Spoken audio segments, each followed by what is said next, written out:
નમસ્કાર સજ્જનો, સ્વાગત છે આપ સૌનું અમારી યુટ્યુબ ચેનલ ક્રિએટિવ ગુજરાતી ઉપર. સૌથી પહેલાં તો આપ સૌ દર્શક મિત્રોને આજે ધનતેરસની ખૂબ ખૂબ શુભકામના, ખૂબ ખૂબ અભિનંદન. દોસ્તો, આજે તારીખ 18 ઓક્ટોબર અને શનિવાર માર્કેટ આજે ક્લોઝ છે. ગઈકાલે માર્કેટમાં પૂરું થયેલું અઠવાડિયું પોઝિટિવ રહ્યું છે અને ફાઇનલી વીકલી કેન્ડલ ગ્રીન બની છે. આ સતત લગાતાર ત્રીજી વીકલી કેન્ડલ ગ્રીન બની છે માર્કેટમાં અને નિફ્ટી ઇન્ડેક્સ 25,709 અંક સાથે બંધ આવ્યો છે. સજ્જનો, અહીં કંપની તથા ફંડામેન્ટલના વિતેલા ઇતિહાસની ચર્ચા માત્ર અભ્યાસના હેતુથી કરીએ છીએ, જેને ખરીદ વેચાણની ભલામણ નહીં સમજવા આપ સૌને એક વિનંતી કરું છું. આજની ચર્ચાની પહેલી કંપની છે ઇન્દ્રપ્રસ્થ મેડિકલ કોર્પોરેશન લિમિટેડ. આ કંપનીએ વિતેલા 6 મહિનામાં 30% વળતર આપ્યું છે અને વિતેલા 5 વર્ષમાં 1,016% વળતર રોકાણકારોને આપ્યું છે. આ કંપનીએ આ એક મલ્ટી સ્પેશિયાલિસ્ટ હોસ્પિટલ કંપની છે. ફંડામેન્ટલ જોઈએ તો જે સેલ્સ જૂન 24 ક્વાર્ટરમાં 348 કરોડ હતું તે ત્યાંથી વધીને 365 કરોડ થયું છે. નેટ પ્રોફિટ 45 કરોડથી વધી 51 કરોડ થયો છે. છેલ્લા 3 વર્ષનો કમ્પાઉન્ડિંગ પ્રોફિટ ગ્રોથ 37% છે. સેલ્સ ગ્રોથ 3 વર્ષનો 15% છે. બોરોવિંગ 33 કરોડ છે. રિઝર્વ કંપની પાસે 505 કરોડ છે. માર્કેટ કેપ 5,099 કરોડની છે. આ એક સ્મોલ કેપ કંપની છે. સ્ટોક પ્રાઇસ 556 રૂપિયા છે. 52 વીકાય 626 રૂપિયા બનેલો છે. પી રેશિયો 30 છે. ROCE 39% છે. ROE 30% છે. ડિવિડન્ડ yield 0.81% છે. ફેસ વેલ્યુ 10 રૂપિયા છે. ઓપરેટિંગ પ્રોફિટ માર્જિન 20% છે. શેર હોલ્ડિંગ પેટર્ન જોઈએ તો પ્રમોટર હોલ્ડિંગ 51% છે. FII 2.41% છે. DIIનું હોલ્ડિંગ 3.51% છે અને પબ્લિકનું હોલ્ડિંગ 43.08% છે. આ એક પ્રોફિટેબલ કંપની છે. 1988 થી કાર્યરત છે અને હોસ્પિટલ સેક્ટર એક એવું સેક્ટર છે જેમાં મોટી મંદીની શક્યતા ઓછી હોય છે અથવા તો નહીવત હોય છે. આગળની કંપની છે એટમ વાલ્વ લિમિટેડ.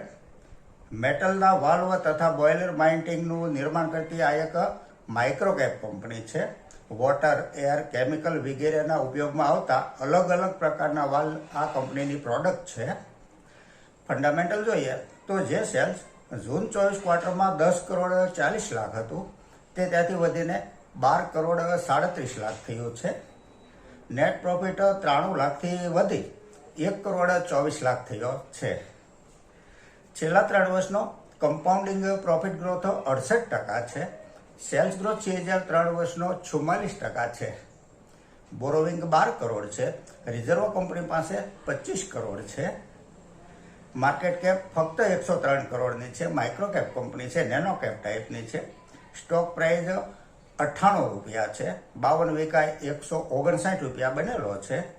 પી રેશિયો 15.5 છે. ROCE 20% છે. ROE 18.60% છે અને ફેસ વેલ્યુ 10 રૂપિયા છે. ડિવિડન્ડ yield 0.95% છે. આટલી નાની કંપની હોવા છતાં ડિવિડન્ડ આપી રહી છે કંપની. શેર હોલ્ડિંગ પેટર્ન જોઈએ તો પ્રમોટર હોલ્ડિંગ 52.55% છે. FII 0.18% છે. DIIનું હોલ્ડિંગ 0.09% છે અને પબ્લિકનું હોલ્ડિંગ 47.17% છે. આ એક ડિવિડન્ડ આપતી પ્રોફિટેબલ માઇક્રો કેપ કંપની છે. આગળ એક સર્જનનો એવો સવાલ છે કે ઝીનસ પાવર ઘટતો જાય છે, માટે મારે શું કરવું?